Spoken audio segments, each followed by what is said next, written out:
Hi, I'm Julian and this is Nicola. If you were not having coffee right now, but you were going to have dinner, maybe a dinner party, who would you want to be there from history? Who would you have round for dinner?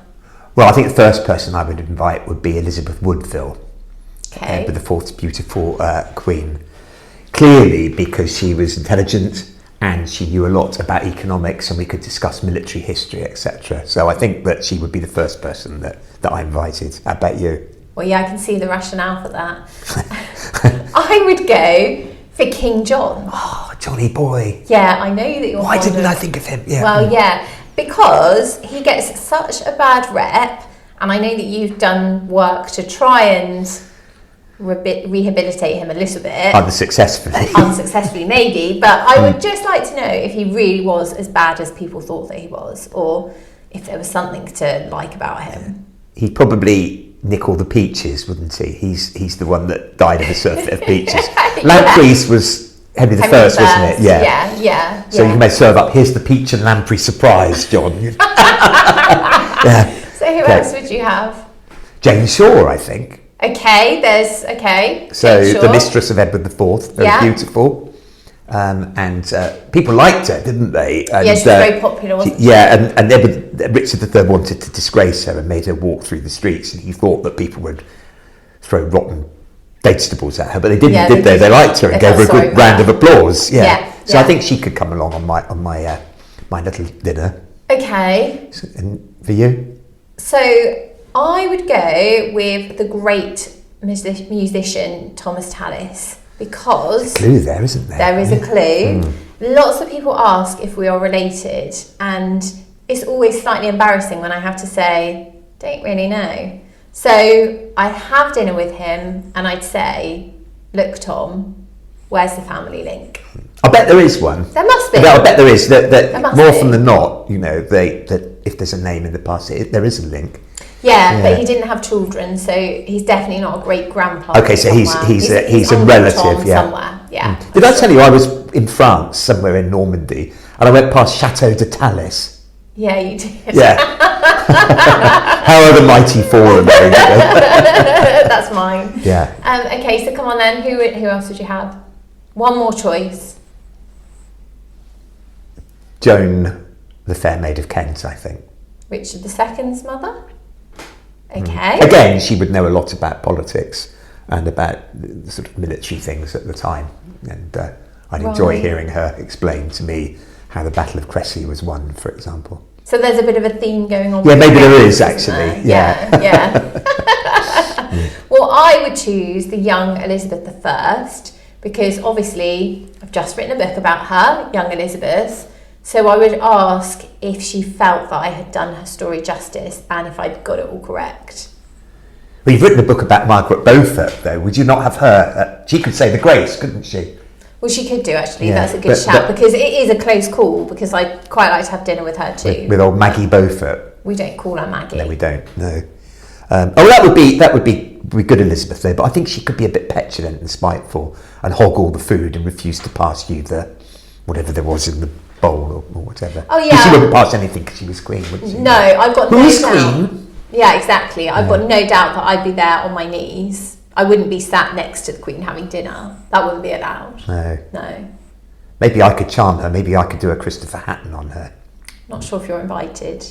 Sorry. It's a story of my life, isn't it?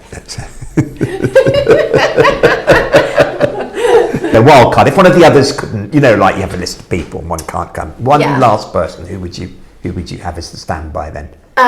Someone who's alive, and so technically isn't somebody from the past, but has played someone from the past, and that would be Aneurin Barnard, who played Richard III in The White Queen. Because... Well, I know why. Why? Because he looks nice, doesn't he? That's so judgmental. You don't know Yeah, I'm if going to that's tell the you. Not reason. like my people, you see, who... but he'd run off with Elizabeth Woodville, wouldn't he? Well, I don't think he liked her very much. Okay. But they wouldn't be at the same dinner table anyway. No, they definitely wouldn't. No. But I'd like to know about that whole experience of playing Richard, and if his depiction of Richard in that series was true to his actual opinions and feelings on the character. My last one would be Cromwell, actually, Oliver Cromwell, joking apart. Oh.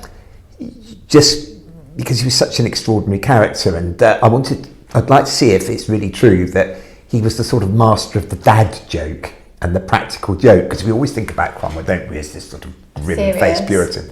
But he had this kind of rustic sense of humour, and he liked a bit of music, and nothing he liked better than, for example, putting a pasty on a chair for somebody to sit down on, and then he'd roar with laughter, in that way. So I could just see whether he would behave as such a sort of oaf at the dinner table. And the most oafish Lord Protector. Did he really have warts? Yeah. Oh. Yes, he did. Right. Yeah, warts and all was a genuine thing, and I think you can see them in some of the paintings, actually. In fact, I know you can. Yeah. So you would have him for dinner, warts and all? Warts and all. Yeah. Whilst we're on the subject, we'll talk about people. Historical objects, is there anything that you would particularly want to bring back from history and have to hold yourselves? Do you know what my favourite object of all time is? What is it? So it still survives, is Princess Blanche's crown. Because A, I think it would suit me quite nicely. Yes. And B, it is so beautiful. Do you know which crown I mean? No, I don't actually. Okay, so it's beautiful. Where is it? It's in the Treasury at Munich, and it was actually probably made here in England, and probably made for Anne of Bohemia, so first wife of Richard II. Dates from about 1370 to 1380, and it is this gorgeous golden crown that's decorated with sapphires and rubies and diamonds and pearls, and it's just a delight. But gets its name, Princess Blanche's crown, from the daughter of Henry IV, who wore it to her wedding to Ludwig of Bavaria. Wowee. Have you been to see it? No. Well, there's something to do, isn't it? Isn't there a crown in Aachen or something connected? What's that crown? Yeah, that's Margaret of York's crown. Okay, so the sister... That's quite special, isn't it? That's really special. Yeah. Sister of Edward IV and Richard III. And what's really quite cool about that one is that it has got Margaret's name spelt out around the outside of it. Yeah. No doubt about the provenance then. No, exactly. No. But anyway, what's yours? What's your favourite object? Well, I mean, I love the Bayeux Tapestry, and I'm always thrilled by the Bayeux Tapestry, and there's always new things to see in it. But as a sort of physical object, I think it's the eagle of the 105th. Okay. So this was the eagle standard that was carried by that regiment at Waterloo, French eagle, and it was captured by the Royal Dragoons, who are now part of the Household Cavalry. And in fact, in recognition of it, they have an eagle on their sleeve because they captured this thing. But I've been lucky enough to hold it because I used to work at the National Army Museum, and there's this eagle. But what's interesting is it's got a sword cut in it. Oh. So the guy that's on it was cut down by one of the British cavalrymen, and then it was sent to the rear. But it was quite a major victory and quite an impressive thing to capture. In fact, so much so that the regiment argued amongst themselves over who had actually captured it. It was probably a team effort, to be honest. But we only captured 2 eagles at Waterloo. The other one's up in Edinburgh Castle, where somebody from the Scots Greys captured it. So they're quite special things. Do you know those Sharp TV programmes with Sean Bean? No. Sean Bean, the actor, he always gets killed in things, Sean Bean. You just wonder how long it'll be before he's killed. But he's Sharp, which was set in the Napoleonic Wars, and the first one was called Sharp's Eagle. Oh, and yeah. So it's basically a nod to your military route. Well, it is, and I was in the episode that they had the eagles because he presented them to the Prince Regent. They filmed it at Goodwood, in the house at Goodwood, and they had all these courtiers on each side, and I got this job as an extra as a courtier. It was great because I got dressed up in all of their stuff with sideburns and the rest of it, and we clapped, and if you look very carefully, you can see my ear for about a second. So that's your claim to That's my claim to fame. I was an ear in Sean Bean Sharp. Yeah. Impressive. Yeah. So Julian's been an actor, an extra, big part of Sharp. Was it a good representation of history? The Sharp series is quite a good representation of history, actually. It's pretty accurate within the restraints of the budget. But I have to say that the film that I think about most of all at the moment, not necessarily in a loving way, is Ridley Scott's Napoleon. Oh, what was wrong with that? Well, it's ridiculous. And what makes me disappointed, I like Ridley Scott, and you know, he's done some great films, and he did one called The Duelists, which was about two duelists in the Napoleonic Wars. It's a great film, but this Napoleon, it's a joke really, and I think that what didn't help was that when people said to him, well, it's completely inaccurate, instead of saying, yeah, I know, but it's just a film, he doubled down on it, and he actually said, well, how do you know? You weren't there. And you know, as a historian, we get that, don't we, sometimes? How do you know that this didn't happen? But it had the greatest line, I think, in cinematic history, where Napoleon is at dinner and he says, "Destiny has brought me these lamb chops." Oh, yeah, I remember that. I think that's a classic line. Yeah. And I remember you actually tweeted a packet of lamb chops after I that. did. I said, I've gone off and bought these because of the film, yeah.